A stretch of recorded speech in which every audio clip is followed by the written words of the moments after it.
Olá, vamos aos destaques desta semana? Câmara Municipal de Fortaleza e Assembleia Legislativa anunciam sessões legislativas de 2020. Tribunal de Contas do Ceará anuncia a ordem de classificação das 3 equipes finalistas do concurso para prevenir ataques irregulares no sistema de informática. Aqui no estúdio a gente conversa com o promotor de justiça Marcos Amorim e com o advogado Werner Feitosa. Conheça a previdência da UABPrev e as dicas para quem está à procura de concursos públicos. Está começando agora o programa Mundo Jurídico. E a gente começa o programa de hoje com a abertura dos trabalhos na Câmara Municipal de Fortaleza. O ano legislativo começou no último dia 3 de fevereiro, em solenidade no plenário Fausto Arruda. Foi um momento de balanços dos trabalhos dos 2 poderes, do Legislativo e do Executivo, e divulgação do planejamento para o ano de 2020. O presidente da Câmara Municipal de Fortaleza, Antônio Henrique, do PDT, abriu os trabalhos. Na mesa, vereadores, o prefeito Roberto Cláudio e a primeira-dama Carol Bezerra, o vice Moroni Torgan e representantes da área militar. Na bancada, parlamentares e secretários municipais. O presidente Antônio Henrique foi o primeiro a ir à tribuna. Ele fez um balanço de 2019. Citou programas como o Selo Amigo da Criança e do Adolescente, o Movimento Vidas e o início da atualização do regimento interno da Casa. Teremos aí 3 grandes novidades nesse novo regimento interno, que é o E-Cidadania, que é a participação da população na proposta, nas sugestões de projetos de leis. Também tem, dentro do novo regimento interno, o protocolo digital, que é para que as pessoas, os vereadores, possam protocolar suas matérias no Departamento Legislativo de forma virtual, e o plenário virtual. O plenário virtual é quando o vereador, quando a gente pode colocar matérias para ser apreciada pelos vereadores, sem precisar essa matéria vir para as sessões que acontece nas terças, quartas e quintas-feiras. Então, o vereador pode votar, aprovar ou não esses projetos de forma virtual, que é o plenário virtual. O presidente também traçou algumas metas para este ano. Em 2020, nós vamos continuar trabalhando na questão da transferência da Câmara daqui do bairro Luciano Cavalcante para o centro da cidade.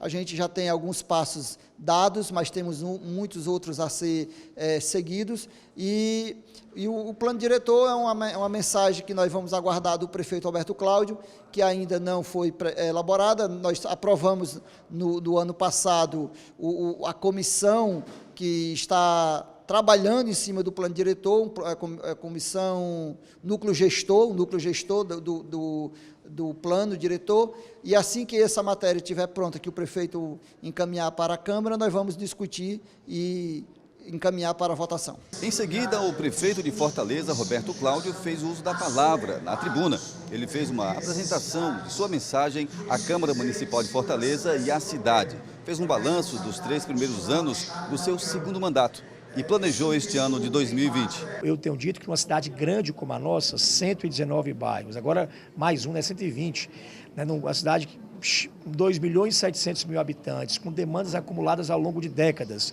Se a gente não tiver essa relação próxima do vereador com o executivo, nós não vamos conseguir atender às expectativas populares. O prefeito apresentou um vídeo com ações que já foram iniciadas e outras que vão começar em 2020, no total de R$1,1 bilhão de investimento. Entre os vereadores, o compromisso de atender às demandas das comunidades e manter a boa produção legislativa. O vereador é aquele que está próximo da comunidade, que está vendo de perto as demandas, os anseios e, não menos importante, a de prefeito. Então, estamos com esse compromisso de continuar trabalhando, eu que sou médico, eu que tenho o meu mandato voltado principalmente para a área da saúde, mas também trabalho a educação, trabalho as ações sociais. Tem pautado a nossa atuação aqui no Parlamento Municipal através da educação, do compromisso com os professores, do compromisso com a qualidade da educação em nossa capital. E é importante que a gente perceba também que o nosso país está passando por um momento de extrema dificuldade, de avanço de fundamentalismos, de surtos de intolerâncias, e é necessário que neste momento nós reafirmemos o nosso compromisso com a democracia, com a pluralidade, com a dignidade das pessoas. A gente tem que trabalhar muito e mostrar serviço ao nosso povo, principalmente nós que somos vereadores de periferia. Quero acreditar que o que estou fazendo, estou no caminho caminho certo, não pelo meu próprio julgamento, mas pelo julgamento dos meus eleitores, dos meus amigos, de quem sempre me dá uma opinião e eu costumo ouvi-las e colocá-las em práticas. Eu só recomendo que todos tenham o devido comportamento ético e moral, no sentido de saber respeitar o povo e pedir o voto pelo exercício da cidadania, fazendo com que, na realidade, esta cidadania seja um dos fundamentos do nosso real Estado de Direito Democrático, como recomenda a Constituição Federal em seu item 2, artigo 1º. Espero que você saiba escolher pela experiência, pelo que já fez. Não porque é novo, vai fazer novo. Acabar com isso. É muito importante, né, que a gente se mantenha ativo. Não paramos durante um só dia no recesso. Desde o dia 2 de janeiro estivemos aqui na casa e principalmente nas ruas de Fortaleza, conversando com o povo, ouvindo suas reclamações, encaminhando para a prefeitura. E agora é o momento da gente cobrar resolução, né, para todo esse apanhado de questionamento que o povo de Fortaleza trouxe para nós. Eu acho que é um ano de você juntar o seu trabalho, né? Um ano de resumir tudo que foi feito, né? E quem for disputar um novo mandato, uma reeleição no cargo de vereador, sair na cidade, nas suas bases, mostrando que esse trabalho que foi feito durante esses 4 anos. A expectativa é grande aqui de colocarmos nosso nome novamente aqui na casa, para que as pessoas vejam o nosso trabalho na Comissão de Saúde, na Comissão de Orçamento, lá no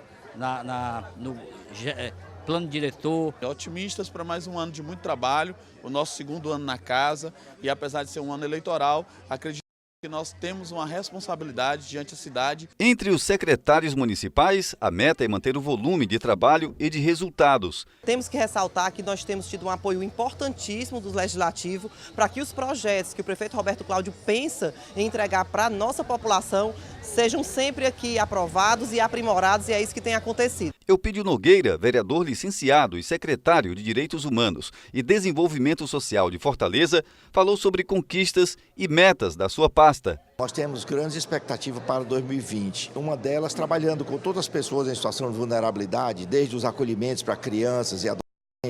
Nós temos também o cuidado com as pessoas em situação de rua. Além de um grande projeto para os idosos da cidade, com as hortas sociais, com várias políticas, nós temos uma política especial para as pessoas em situação de rua. Fator importante para a realização de todas as ações e políticas públicas é o financeiro. O secretário de Finanças de Fortaleza, Jurandir Gurgel, garantiu que, em termos de recursos, a prefeitura está equilibrada. De 2013 a 2019, são mais de 3.900 milhões de investimento. E 30% desses investimentos foram financiados com recursos do Tesouro. E aí ele anunciou com essas operações de crédito que foram contratadas, e certamente esses investimentos que foram anunciados, que serão realizados agora em 2020, têm recursos disponíveis em caixa para fazê-lo. Além dos vereadores, os deputados estaduais também voltaram a trabalhar nesta segunda-feira, dia 3. O governador Camilo Santana foi até a Assembleia Legislativa do Estado para ler a mensagem do governo para 2020. Na mensagem apresentada pelo governador Camilo Santana, investimentos do Executivo para 2020. Entre os destaques, o hub tecnológico em Fortaleza, a ampliação da aviação regional, a vinda da maior usina de dessalinização de água, a intensificação de programas e sistemas na área hídrica e novas estradas. Em entrevista coletiva, ele afirmou que o Ceará é o estado com maior número de investimentos do país e que a prioridade é continuar garantindo capacidade financeira. Garantir a capacidade financeira do Estado é algo prioritário no momento de incertezas da economia brasileira, no momento de dificuldades da economia brasileira, dos estados brasileiros. Portanto, para nós isso é peça fundamental, repito, para que as outras ações que nós temos como prioridade, que é educação, que é segurança, que é saúde, que é emprego para a população, são investimentos importantes na área de infraestrutura. Para que elas possam acontecer, é preciso o Estado estar bem saneado. E isso o Ceará tem tido uma imagem muito positiva. As pessoas estão vindo investir no Ceará pela credibilidade do Estado, pela seriedade do Estado. Já o presidente da Assembleia Legislativa do Ceará, o deputado José Sarto, destacou 2020 como o ano do equilíbrio, quando será preciso responsabilidade pública com a chegada das eleições. Ele citou ainda algumas pautas importantes para este semestre. A Assembleia tem procurado interagir com a sociedade para além, eu diria, da coisa formal. A Assembleia já lança agora um edital para concurso público, lança um edital para seleção pública para uma área muito sensível da saúde pública, que é o autismo. A Assembleia lançou o ano passado e continua com o Pacto pelo Saneamento. A Assembleia lança agora um edital para festival de música, numa tentativa de transformar, eu não diria transformar, mas fazer dessa casa uma ressonância de outros anseios. Vamos chamar agora a entrevista com o promotor de justiça Marcos Vinícius Amorim de Oliveira. Hervelto César. Olá, Ivelise. Recentemente foi aprovada a Lei 13.964 de 2019, proveniente de um projeto do governo federal denominado Pacote Anticrime. Com aprovação pelo Congresso Nacional, o Código Penal, o Código de Processo Penal e a Lei de Execução Penal, dentre outras leis, passaram por uma série de alterações. E para falar sobre essa nova realidade trazida pelo pacote anticrime, nós recebemos agora em nosso estúdio o promotor de justiça, Marcos Amorim. Doutor Marcos, é um prazer tê-lo aqui em nosso estúdio. Obrigado, Herbert. Eu que agradeço pelo espaço. Inicialmente, eu gostaria que o senhor destacasse aqui para os nossos telespectadores se esse pacote anticrime, se essa lei, ela já está em vigor ou não. Parcialmente, sim. A lei foi publicada na véspera de Natal, no ano passado, e, no entanto, algumas instituições, a AMB e também a CONAMP, e também outros 2 partidos políticos, ingressaram com ações declaratórias de inconstitucionalidade, questionando alguns dispositivos da lei. Houve inicialmente uma decisão liminar do presidente do Supremo Tribunal Federal, o ministro Dias Toffoli, suspendendo alguns desses dispositivos, e logo em seguida, quando retornou do recesso, o relator do caso, o ministro Fux, proferiu uma outra decisão liminar, inclusive ampliando o campo de suspensão de alguns desses dispositivos. Doutor Marcos, queria que o senhor destacasse aqui quais são as principais mudanças trazidas pelo pacote anticrime, tendo em vista que ele altera um complexo de leis, não só o Código Penal, mas, como eu falei na abertura, o próprio Código de Processo Penal, a LEP, a Lei de Execução Penal, dentre outras leis, cria uma nova realidade para a persecução penal no Brasil. Exato. É importante deixar claro o seguinte, que o nome pelo qual ficou conhecido é pacote anticrime, mas na verdade se trata aí de uma miscelânea, de um conjunto de proposições, que foram analisadas pelo Congresso Nacional, algumas delas, como a figura do juiz das garantias, enxertada ao longo da tramitação do processo legislativo, e que modifica vários aspectos, alguns deles muito importantes, de todo o sistema de justiça penal. A mais importante delas, talvez seja, como eu já acabei de mencionar, justamente a figura do juiz das garantias. Me parece que esse é o ponto mais polêmico dessa nova legislação, a criação da figura do juiz de garantias. Por que essa polêmica tão grande? Porque ela mexe na forma como a justiça penal lida com os casos criminais. A figura do juiz das garantias é um instituto, podemos dizer, muito sofisticado, já conhecido em alguns outros países. Nos Estados Unidos, por exemplo, existe essa figura? Você sabe dizer? Não exatamente, porque o sistema lá é bem diferente do nosso. O que se aproxima mais são alguns países europeus, que tem uma figura que a gente pode chamar de juiz das garantias. Qual o papel, eu queria que você explicasse na prática, qual vai ser o papel do juiz das garantias? O que vai acontecer agora é uma cisão, uma separação. O juiz que acompanha a investigação criminal não vai poder julgar o caso. Hoje, pode ser o mesmo juiz fazendo isso. Ele não atuará durante o processo, ele vai acompanhar a fase da investigação. Exclusivamente. Exclusivamente. Encerrada a fase de investigação, tendo havido o oferecimento de uma denúncia pelo Ministério Público, né, o caso já passará a um outro juiz, que nós poderemos chamar daqui para frente de juiz da instrução e de julgamento. Como o senhor avalia a criação dessa figura, tendo em vista que no Brasil o nosso direito penal é realmente um direito penal garantista? Então essa não seria uma figura realmente necessária? Não deixa de ser um avanço, sem dúvida é um aperfeiçoamento do nosso sistema acusatório, na medida em que o juiz se afasta, o juiz que julga o caso, se afasta tanto quanto possível de qualquer produção de prova, e isso alcança, obviamente, a fase de investigação, tanto melhor para o sistema acusatório. Com certeza. É mais garantista. Todavia, o grande desafio aí, certamente, é a implantação dessa figura, que, como eu disse, eu considero bastante sofisticada do ponto de vista jurídico, num cenário de um poder judiciário com graves deficiências como o nosso. Verdade. Esse é que me parece ser o grande problema. Como o judiciário vai conseguir implantar, né, de forma satisfatória, né, essa figura do juiz das garantias. Independentemente de custos, né, orçamentários, certamente será algo bastante significativo, né, mas toda a estrutura organizacional do Poder Judiciário vai precisar ser modificada para comportar a figura do juiz das garantias. O senhor tocou num ponto importante, realmente, porque a realidade do judiciário brasileiro, o que se percebe é que há uma questão de um déficit, não só do número de juízes, mas há também um problema estrutural e financeiro, né? Então, como realmente conseguir criar essa figura, mais uma figura, né, que iria, talvez, trazer uma maior dificuldade para a implementação, né, pelo Poder Judiciário, também financeira, né? Isso. O que aconteceu foi que quando a lei foi publicada, deu-se aquilo que nós chamamos de vacatio legis, né? O tempo de vacância até a lei entrar em vigor, de apenas 30 dias. Verdade. Eu vou ser muito franco e aberto com você e com os telespectadores. Isso não se faz em nenhum lugar do mundo. Né?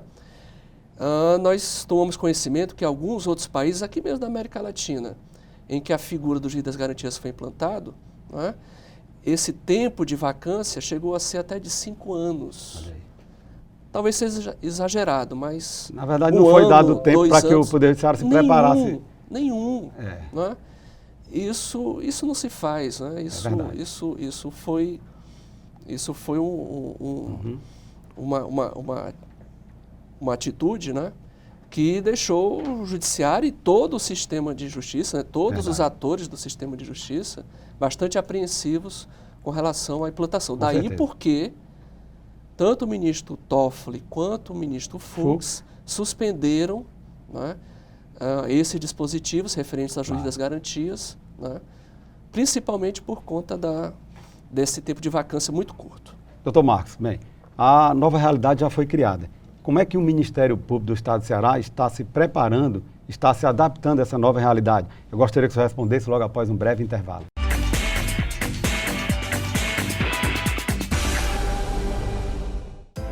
A Prefeitura investe no transporte público para melhorar a vida das famílias em Fortaleza. Criou o Bilhetinho, passagem gratuita para crianças de até 7 anos. A Prefeitura amplia a frota de ônibus com ar-condicionado. Bicicletar com bicicletas mais adequadas para as mulheres. E mais ciclofaixas facilitando a mobilidade em Fortaleza. Prefeitura e você, uma Fortaleza melhor, é a gente que faz. A Prefeitura trabalha para uma vida com mais saúde em Fortaleza. Inaugurou a Coordenadoria de Assistência Farmacêutica, implantou os monitores dos postos de saúde, fortalece o programa Cresça com seu Filho e o Centro Dia da Pessoa Idosa da Prefeitura. Atendimento e mais prevenção é saúde. Criou os núcleos de desenvolvimento infantil e inaugurou o Centro Materno Infantil do Conjunto Ceará. Prefeitura e você, uma saúde melhor é a gente que faz.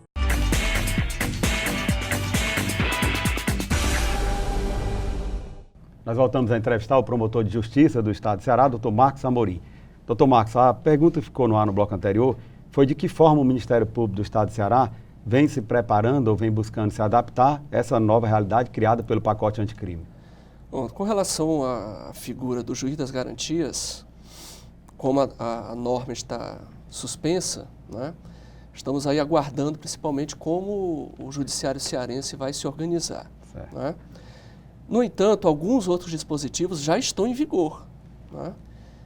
E um deles é o que trata do chamado Acordo de Não Persecução Penal, que nós estamos chamando de ANPP. Né? Esse é um novo dispositivo que se junta a alguns outros que já existiam, como a transação penal e a suspensão condicional do processo. Existiam no âmbito dos juizados. Dos juizados especiais, né? Mas que entram no contexto da chamada justiça penal negociada, em que ao invés de haver um processo judicial para se discutir a culpabilidade do réu, né, essa culpabilidade é discutida antes do processo de forma negociada.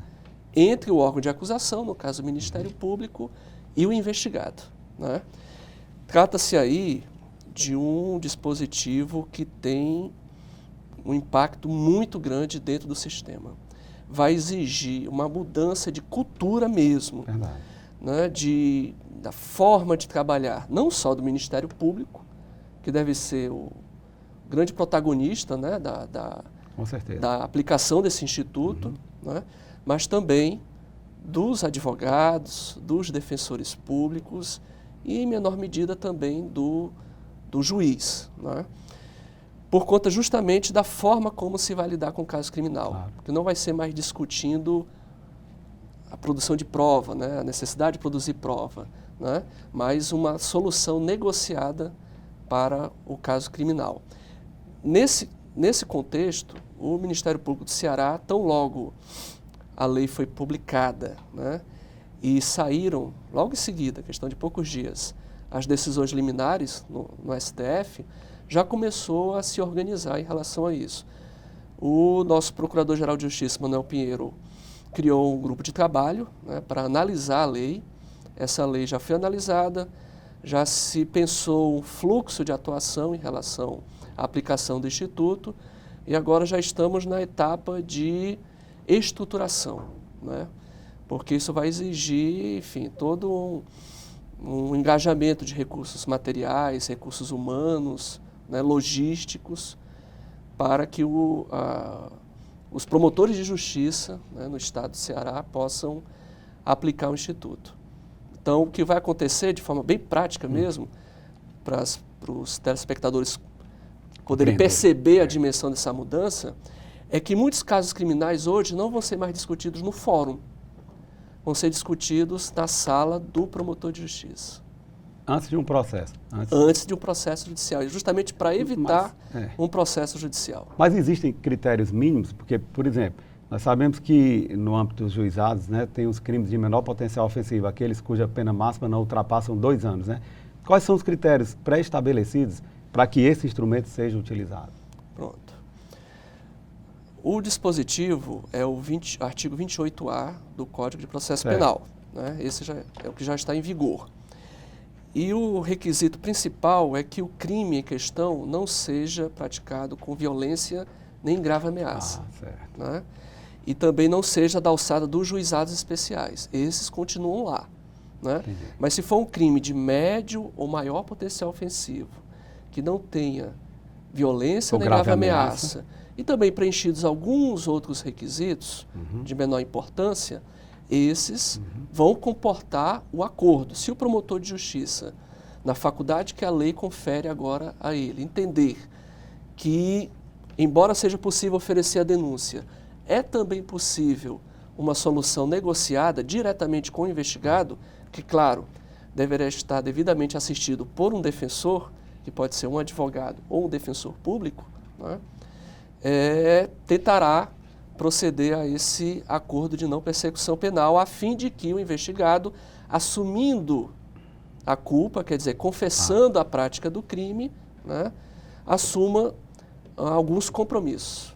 Reparação de dano, prestação de serviço à comunidade, enfim, a lei passa a prever algumas obrigações que devem ser assumidas pelo investigado ao confessar espontânea e voluntariamente o crime, para evitar o processo criminal. Doutor Marcos, o pacote anticrime me parece que ele também vai trazer uma alteração no que diz respeito ao fluxo de arquivamento de inquéritos policiais, é verdade?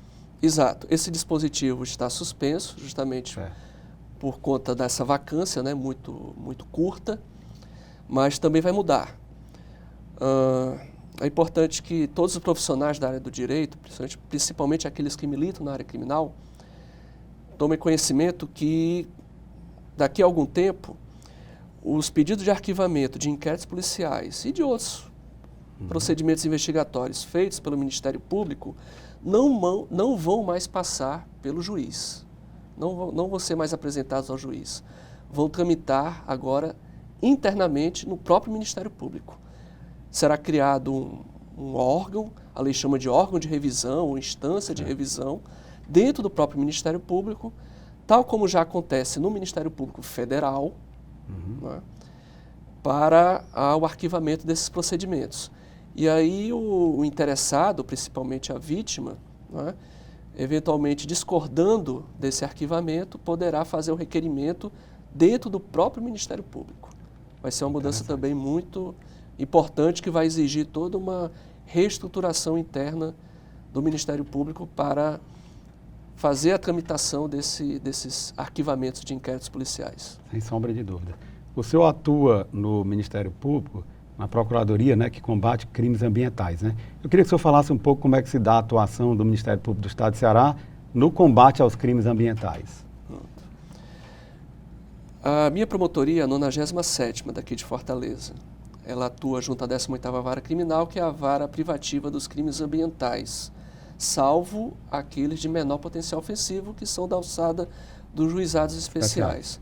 Para você ter uma ideia, esses crimes ambientais, que não têm violência nem grave ameaça à pessoa humana, eles, em tese, comportam o acordo de não persecução penal, assim como casos de furto, estelionato, embriaguez ao volante, né? Porte de arma, enfim, são muitos os casos, incluídos todos os crimes ambientais de médio e maior potencial ofensivo. Aqui em Fortaleza nós temos duas promotorias, a 97ª, da qual sou titular, e a 164, com a minha colega Fernanda Mendonça, que atuam junto à 18ª Vara Criminal. Pode não parecer, mas Fortaleza é uma cidade que tem algumas questões ambientais bastante complexas. Nós temos aqui mais de 3 dezenas de áreas que têm algum tipo de proteção ambiental pela lei. Né? As áreas mais importantes, eu acho que todos conhecem, são a APA da Sabiaguaba, né? E o recentemente criado Parque Estadual do Cocó. Né? São as áreas mais extensas, né? E que requerem maior cuidado em termos ambientais. Né? O que eu posso lhe dizer é que, de algum tempo, estamos nos estruturando para fazer frente, né, a esses desafios na área criminal. Ótimo. Um avanço muito importante foi a criação, há aproximadamente 2 anos, da Delegacia Especializada, Delegacia de Proteção ao Meio Ambiente, né, que agora atua especificamente na repressão, né, e investigação de crimes ambientais, não só em Fortaleza, mas em toda a região metropolitana. Né. Estamos aí promovendo uma articulação com todos os órgãos do poder público que atuam na área ambiental, né? O batalhão da Polícia Militar Ambiental, né?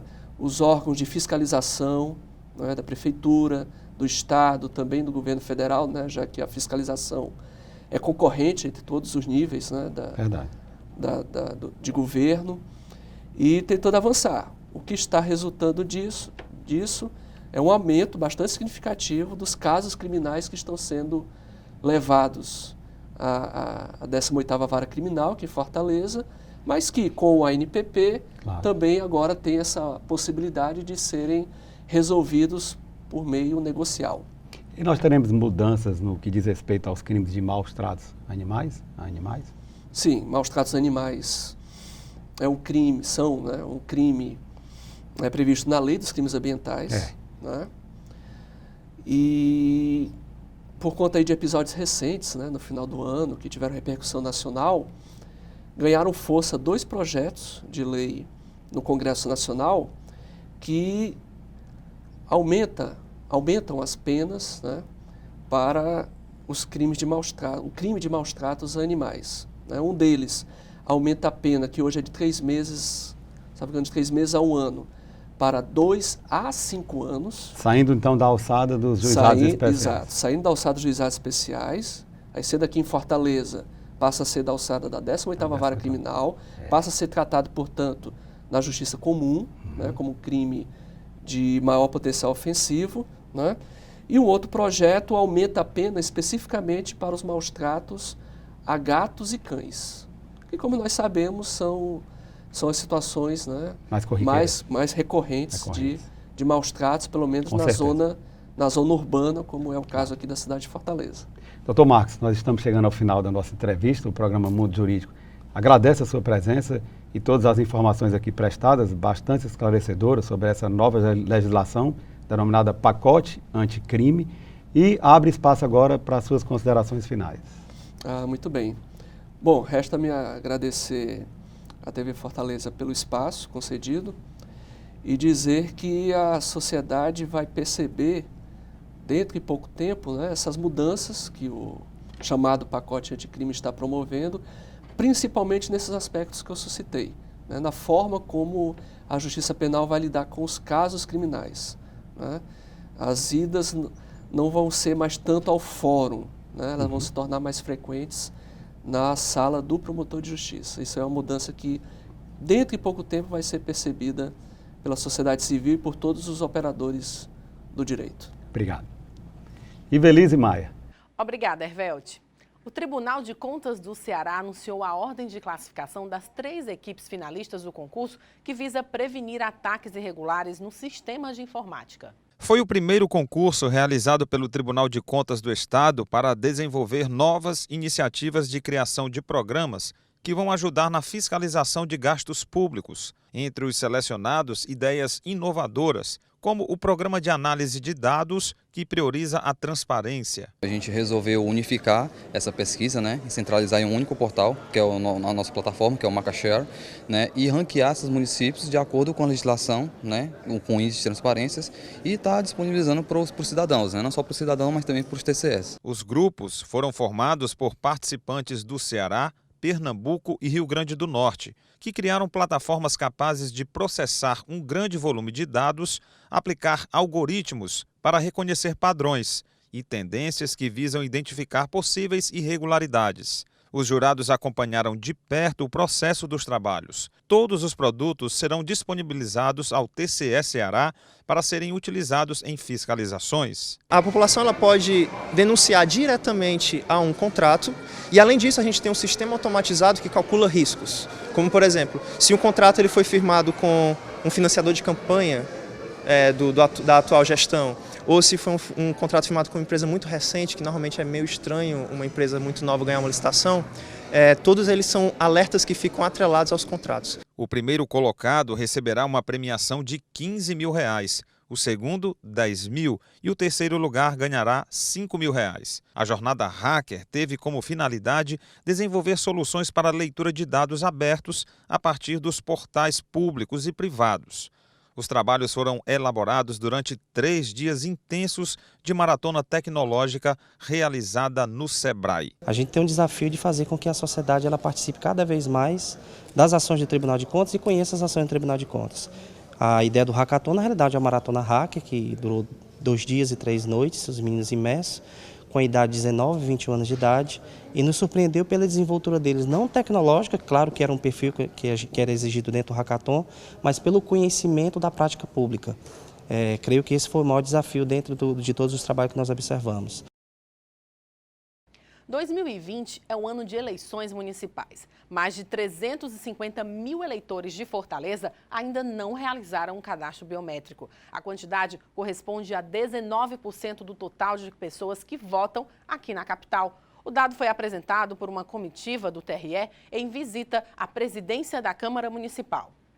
Em pauta foram debatidas estratégias para conscientizar a população da importância de regularizar a situação o quanto antes. Para isso, basta procurar um dos postos de atendimento do tribunal espalhados por toda a cidade. O Estado como um todo está muito bem com relação à coleta de dados biométricos.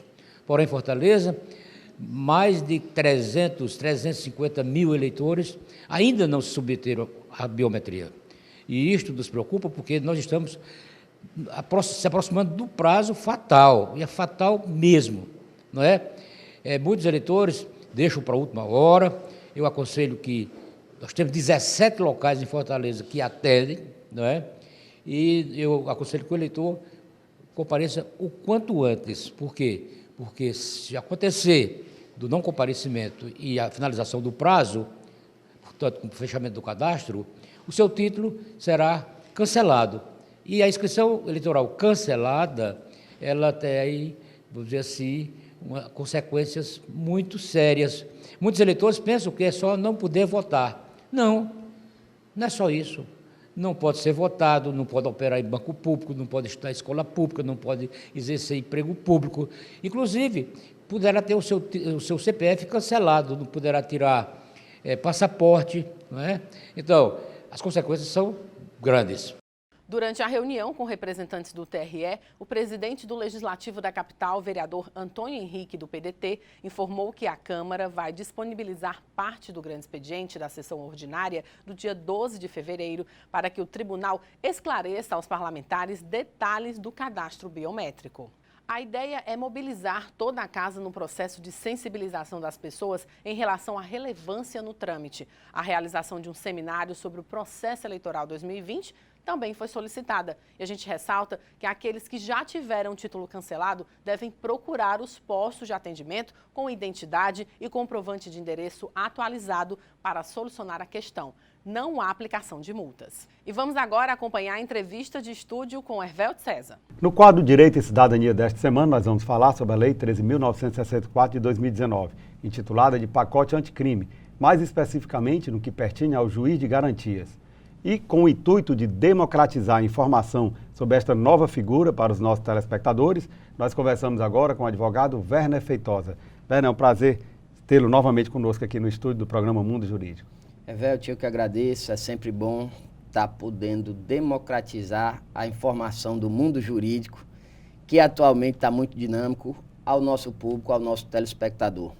Werner, inicialmente eu gostaria que o senhor definisse o que é o juiz de garantias para os nossos telespectadores. Hervelto, num português bem acessível, o juiz de garantia nada mais é do que uma legislação, uma imposição da nova legislação de que o processo penal seja acompanhado por dois juízes diferentes, duas pessoas físicas diferentes, dois magistrados.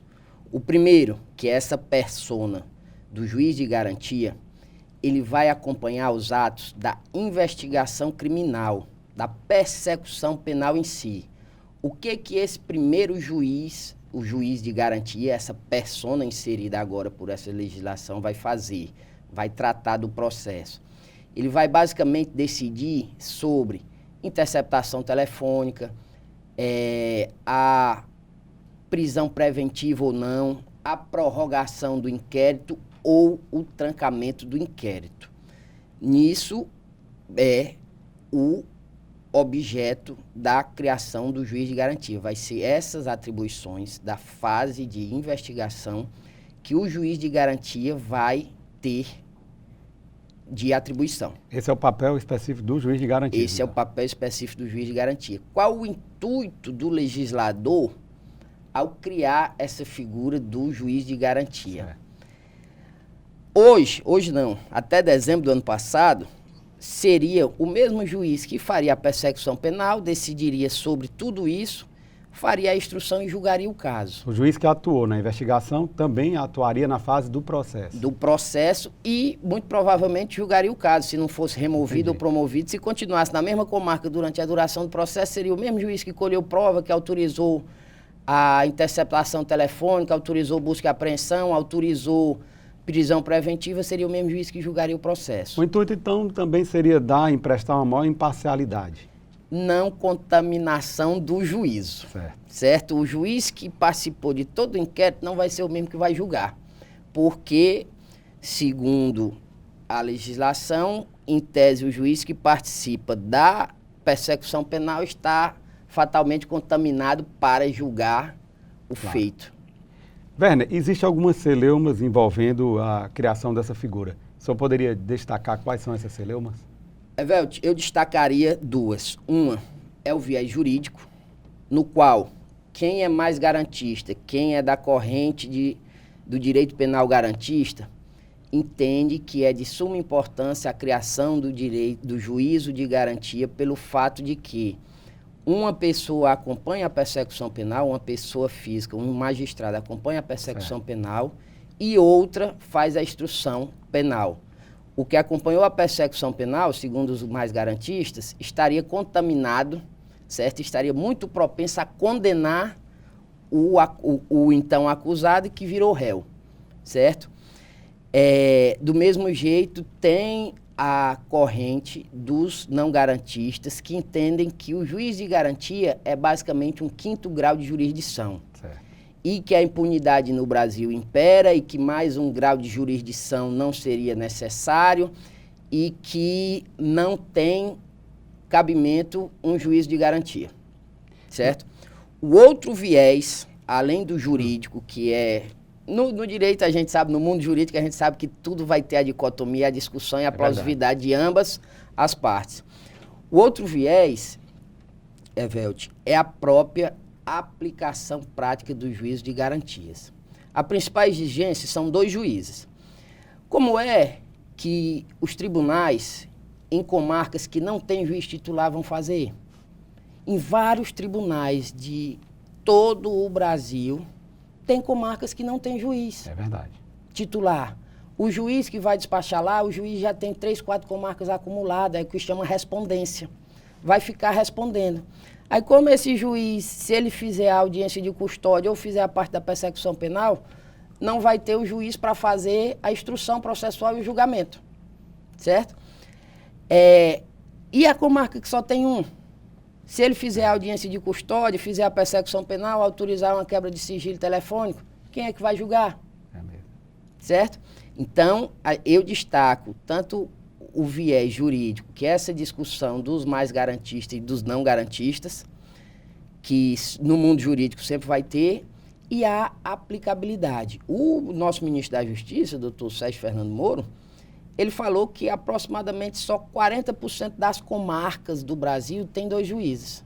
Então a questão ela tem que ser encarada de forma prática e não teórica. De forma prática.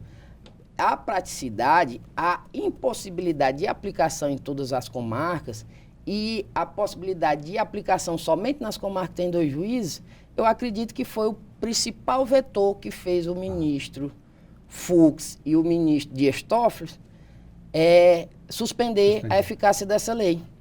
Pelo fato de que realmente vai aplicar em comarca que tem mais 2 juízes, não vai aplicar nas outras? A lei penal, ela é nacional ou não é nacional? Só vai aplicar para uns casos ou não? Verdade. Os tribunais, Evelte, eu acredito que eles não têm recurso financeiro e recurso pessoal suficiente. Certeza. Porque tem várias comarcas que não tem nenhum juiz titular. É verdade. Considerando, doutor Werner, que o inquérito policial é uma peça dispensável, qual é a real necessidade da criação dessa figura do juiz de garantias? Enxergando pelo viés de quem é mais garantista. O juiz de garantia, ele vai ser aquele que vai não deixar ocorrer nenhuma ilegalidade no inquérito. Certo. Então, ele só vai passar para o processo judicial efetivamente o que for necessário. Não sendo necessário, o juiz da garantia já elimina. Para os menos garantistas, que hoje em dia não é praxe dispensar o inquérito e considerar como prova, porque além de dispensar, o inquérito não pode não ser considerado como prova. Verdade. O juiz que fez a persecução penal utiliza o inquérito como prova e que serve para condenar o réu. certo? Utiliza como prova o que não seria prova, o que é dispensável e condena o réu, certo? Então, tem os dois viés, dos mais garantistas e dos não garantistas. Doutor Werner, o programa Mundo Jurídico agradece mais uma participação sua no quadro Direito e Cidadania e abre agora espaço para suas considerações finais. Então, sempre bom estar aqui democratizando a informação aos nossos telespectadores, nosso público. Se vocês tiverem alguma dúvida, pode mandar nas redes sociais do programa e da TV, que a sua dúvida, inclusive, pode virar pauta do nosso programa. Obrigado. Ivelise Maia. Ok, obrigada. A Casa da Mulher Brasileira está fazendo 1 ano e meio com mais de 21 mil mulheres atendidas nos espaços de proteção à mulher em situação de violência. A Casa da Mulher Brasileira atendeu mais de 36 mil mulheres em 18 meses de funcionamento, o que representa uma média de 68 atendimentos por dia. O equipamento vem acolhendo e oferecendo novas perspectivas a mulheres vítimas de violência, por meio de suporte humanizado, com foco na capacitação profissional e no empoderamento feminino. Somente em 2019, 18.720 mulheres buscaram serviços da unidade pela primeira vez. Localizada dentro da casa, a Delegacia de Defesa da Mulher registrou um total de 13.358 atendimentos no mesmo período. Esses números refletem várias questões. Primeiro, ele vem refletir, de fato, a violência que graça no nosso país e particularmente no nosso estado. Por outro lado, também vem mostrar para a gente que as mulheres, nós mulheres, estamos perdendo o medo de denunciar. Aqui as mulheres são atendidas independente de ter ou não o encaminhamento em mãos. É a confiança delas de que estão em um local seguro, onde serão ouvidas sem julgamentos e onde poderão desenvolver ou descobrir suas habilidades. E ao adentrar a casa, não é só o primeiro atendimento, mas é todo um processo de encaminhamento e de acolhimento. Desde a recepção, que é a porta de entrada da casa, passando pelo psicossocial, pela defensoria, pela delegacia da mulher, pelo Ministério Público, pelo juizado, até a autonomia econômica. E a mais nova recente conquista do espaço é a unidade móvel, que oferece o serviço de enfrentamento à violência contra a mulher e já percorreu 32 municípios cearenses. As unidades móveis, elas integram um desses eixos, que inclusive está ligada diretamente também à SPS, que são unidades móveis, são 2 ônibus lilazes que percorrem todo o estado na perspectiva do atendimento às mulheres onde o braço do estado não chega, onde não existe CREAS, onde não existe CRM, onde não existe delegacia da mulher. Então, é um eixo desmembrado da Casa da Mulher Brasileira, mas que faz parte como um todo do programa. A previdência privada vem sendo bastante procurada no Brasil. A gente sabe que é preciso pensar no futuro, poupar hoje para ter qualidade de vida amanhã. Foi pensando nisso que surgiu a OABPrev Ceará, que oferece um plano de previdência complementar desenvolvido exclusivamente para atender às necessidades dos advogados cearenses. Funciona como um investimento de longo prazo, em que você pode acompanhar através de extratos a rentabilidade de seus investimentos. Os benefícios são muitos, como formar uma reserva financeira para realizar um sonho e planejar uma aposentadoria segura a longo prazo, além de uma renda para o caso de invalidez e uma pensão paga aos seus beneficiários caso ocorra alguma fatalidade. Para saber mais sobre a OABPrev Ceará, é só ligar para 85-3464-3995. E agora é hora de você que está ligado nos concursos públicos com inscrições abertas ficar atento. Acompanhe a nossa agenda. Ministério Público Militar, inscrições até 19 de fevereiro. Tribunal de Justiça Militar de São Paulo, inscrições até 2 de março. Tribunal de Contas do Rio de Janeiro, inscrições até 26 de fevereiro. Tribunal de Justiça de Minas Gerais, inscrições até 29 de abril. Chegamos ao final de mais um programa Mundo Jurídico.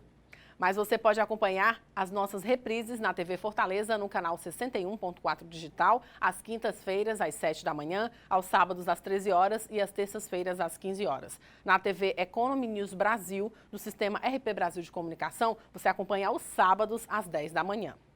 Siga também as nossas redes sociais, no Instagram, no Facebook e no canal do YouTube da Câmara Municipal de Fortaleza.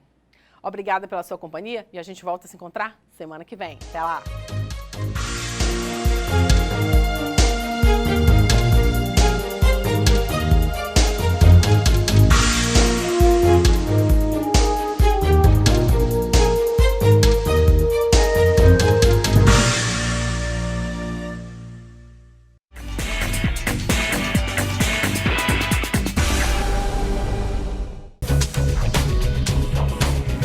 TV Fortaleza, a emissora da Casa do Povo.